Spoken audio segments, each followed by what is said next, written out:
Hello guys! So, andito naman ako ngayon sa San Roque Heights Subdivision. Located po ito sa Barangay Quezon, Lipa City. 10 to 15 minutes lang po ito away from Bayan ng Lipa. So, ang ating unit model na ipapakita ngayon ay si DXE 2.2 corner lot po. Meron siyang 4 bedrooms, 2 toilet and bath, car garage, lot area ng 54 square meter, floor area 82 square meter at meron siyang spacious living area. So start siya ng 2.2 million. So ito po yung nakikita nyo, ang ating carport. Okay, at mula dyan sa posteng yan, papunta doon sa kabilang poste ang nasasakupan ni corner lot. So yan po ang ating unit, ang kanyang harapan. Makikita nyo, napakaaliwalas at complete turnover na po ang ating unit na ipapakita ko sa inyo. So ito po yung kanyang kalooban, yung loob ng ating unit. Dito nakalagay yung kanilang dining area. Pwede nyo naman po ibaguhin yan, depende po yan pagka naka-turnover na sa inyo. So ang kanilang spacious living area, malalaki din po yung kanilang bintana. Meron tayong built-in cabinet.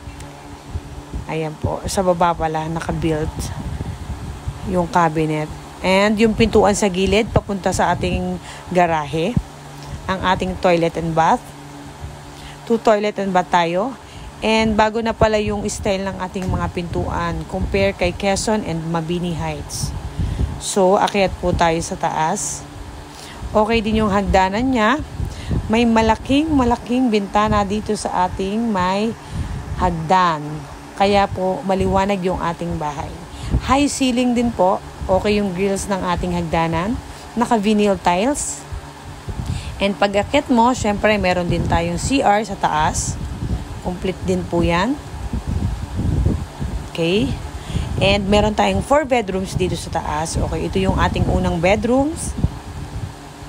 Okay. Malaki din ng bintana.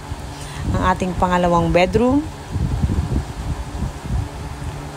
At ito ang ating pangatlong bedroom. Depende po yan sa inyo kung gusto nyo pong pagsamahin yung isang bedroom para maging 3 lang or palawakin natin si master bedroom. Depende po yan sa inyo upon turnover.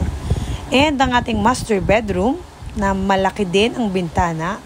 So tipid tayo sa kuryente dahil napakaliwanag and maaliwalas po itong unit natin. At ito po ang ating balcony. Extend nyo na lang po doon sa gilid. Pwede po yan upon turnover.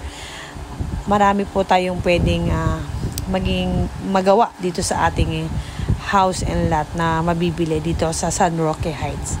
So, okay. Okay na po yung kabuuan dito sa taas. Baba na po ulit tayo para makita nyo ulit ang ating baba. High ceiling po and tipid sa kuryente. Kasi wala pong ilaw na nakabukas dyan. Maliwanag din. Okay, iyan po ang ating San Roque Heights Subdivision. DXE 2.2 unit model. Complete turnover na po.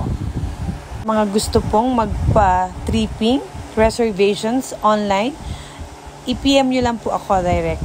Thank you very much po and happy watching!